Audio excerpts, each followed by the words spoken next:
I don't think there's any Bulls fan who would be shocked to hear, wait, the Bulls aren't expecting all-star talent and or first-round picks for Zach LaVine anymore? Home Alone face. Yeah, we all saw what happened with Zach this past season. Yeah. Didn't play well, kind of grumped around, and then had season-ending surgery. All of that leads to that price is going to come down. Sure. It's whether or not the Bulls front office would be comfortable trading him at a lower value. That's the question. And AK saying at the season's end, some things got to change. A lot of Bulls fans led to, well, does that mean we're finally going to trade Zach, who also wants a trade? I think so. The phrase dropped significantly. And again, this is just Casey answering a mailbag, and he said it's from his perspective. My sense is how he phrased it. My sense is that asking price, which once was all-star talent and or first-round draft capital, has dropped significantly. Yeah. Then the question is, how much is significantly? Yeah. Are you willing to trade him just to get off his contract? Yeah. Are you willing to, by God, attach an asset to get off that contract? Please no. Because that is, you want to talk about significant droppage? Looking for all-star talent in return or looking for multiple first-round draft picks what do you want in addition to us giving you this guy who we don't want? Yeah. That is significant. Yeah, I agree. Very significant to give up any asset, especially when you're depleted of them on this team. And I'm talking about draft capital when I say that. And you can say talent too, if you want to as well. I think it's going to happen. And I think the Bulls are comfortable. Let me take that back. I don't think they're comfortable with giving him away for what they think they'll have to give him away for, but I think they are accepting of it. Mm-hmm. They understand what has to be done because, again, that's the biggest change that I feel they truly don't mind making. If we're talking about him, DeMar, and Caruso, Zach is the one I feel like they're like, we don't mind making that. It feels like the DeMar and Caruso one will, for some reason, make their stomachs explode from ulcers and pain for some reason. But it feels like Zach is the one because both sides kind of want this. Of course, they don't want to give him away for nothing, but we kind of seen how they operate. They'll get offered some things and they won't like it because they want extra. They want more. And that's why they are left in a position of, we'll give you this bag of Doritos. That's kind of where they are right now with Zach. Larry in the comments wants a year's worth of Flamin' Hots. See, they might not get the Flamin' Hots. You know what I'm saying? Like, they might have to settle for the nacho cheese, just the regular nacho cheese ones, and just be happy with that. Also, there is no bad Dorito, kids. Always remember that. But I think the purple ones are trash, but continue. This is not true. The chili joints are fire. Terrible. Good stuff. But I think they have to make this decision before the things come together for them in the draft, because if they're going to attach an asset, Matt, it would have to, in my opinion, it would have to be that number 11 pick to move down to get somebody that they might want. Because AK, again, as he's stated millions of times, he does not like picking high. So if they do attach an asset, it's going to be that one, in my opinion, so they can move down and get somebody down there in this kind of draft where who knows who's going to be good, where they're picked. Nobody really knows. So I see that kind of happening. I also see maybe they do that one with Sacramento that had been talked about a lot, getting back Davion Mitchell, Herter, and Harrison Barnes. I could see that happening too.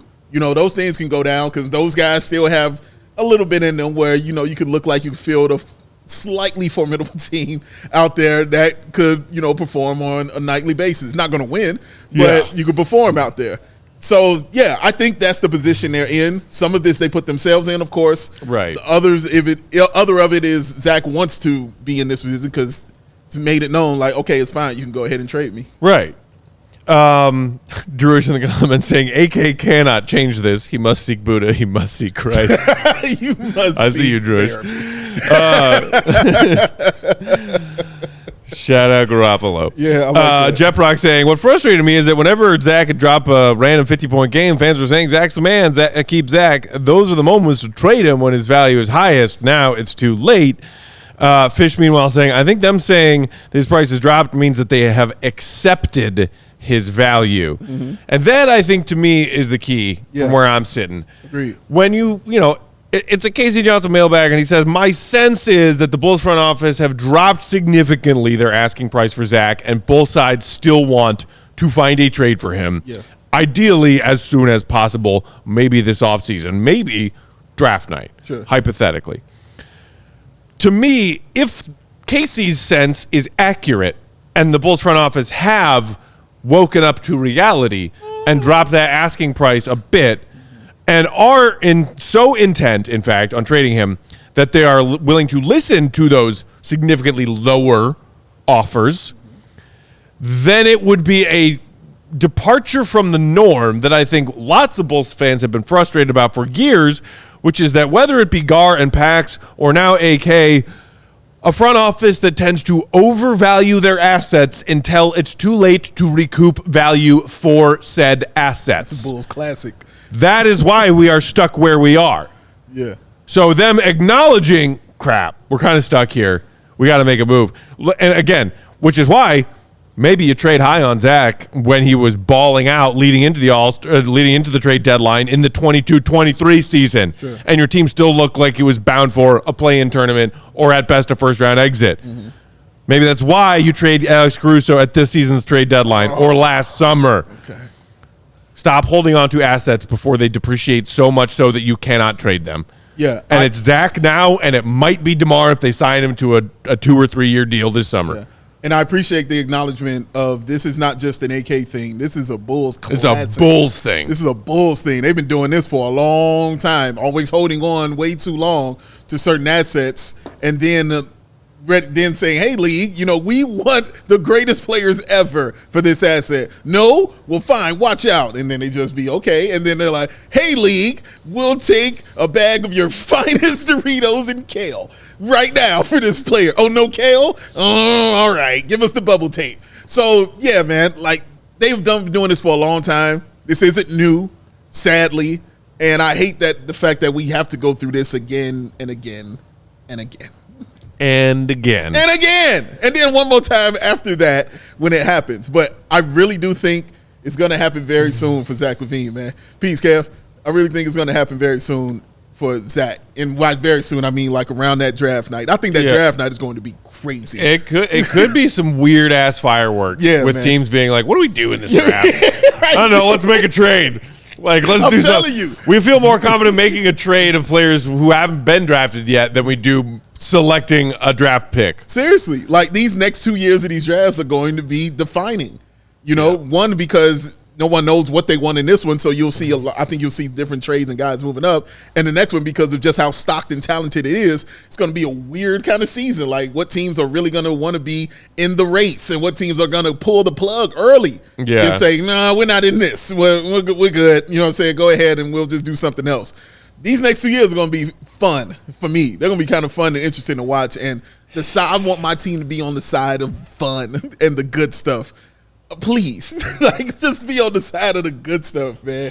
That's all we saying out here, dog. If it's time to trade Zach, let him go. If it's time for DeMar to go, it's all right. If it's time for Caruso to go because it's been time, cool.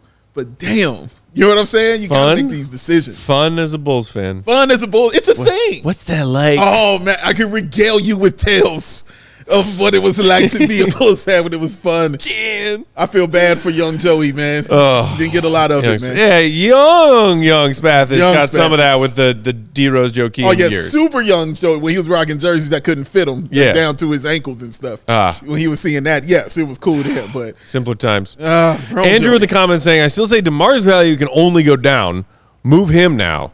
Zach's value can go up if he comes back healthy and motivated. And I think, we touched a little bit on that on last week's episode talking about Zach trade stuff.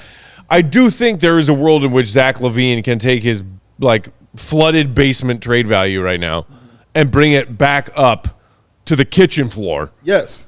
If he comes out healthy at the start of next season and plays like the 25-5-5 version of Zach LaVine that not only Bulls fans have seen and knows exists, but the rest of the NBA world has seen and knows exists. Correct. That version of Zach could get you a better trade than whatever you might get for him this summer. Yes. Just factually speaking. So if they put a pin in that and say, well, for now, let's see if we can find a sign and trade for DeMar, I would be fine with that. I would too, man. I would be fine with that. Because of the assets you'll get back for a young DeMar DeRozan. I think right now will be better than what you can get back for a Zach LaVine. Some Flamin' Hots? Some Flamin' Hot. You'll definitely get the Flamin' Hots. A Lucy or two? Oh, let's not get crazy. Maybe your Sunnyside Let's bump the brakes. You get a coupon, Yeah. Sunnyside with that. But yeah, man, they got to make these moves and find out what it can be because, like you said, that's a great point. If Zach is doing his thing, if they decide to keep him and he does his thing, just the first bus for 2 months, if he does his thing, eyes will be like, oh, we want him. Well, yeah. The other part of that person who sent in that mailbag question was saying, like, could it get ugly if he doesn't get traded and ends up sticking around and playing for the first part of the season because of the stuff that happened last season? The trade stuff is out in the open now, dirty laundry. And also, like, the clutch client factor and all that. Yeah. And Casey did make note of the fact that he said, both sides have remained very professional up to this point. I expect that to continue. Okay. But the desire from both sides to make a change has grown. So if Zach doesn't get that trade this summer, and people also saw him, like, dapping up LeBron at some Bronny James event. Yes. And people were like, oh, yeah, Zach was interested in going to the Lakers. Well, like, of course he was. It's L.A., it's the Lakers. Yeah. LeBron and AD are there. Why wouldn't he be? Right. Are the Lakers at all interested if they ever were? Right. But the factor of can things get more uncomfortable for Zach and the Bulls and everybody this upcoming season if he is still on the Bulls compared to the already kind of uncomfortable stuff that we all saw last season? It was uncomfortable. On and off the floor. So... Post-game interview, no thank you. No thank you. No thank you.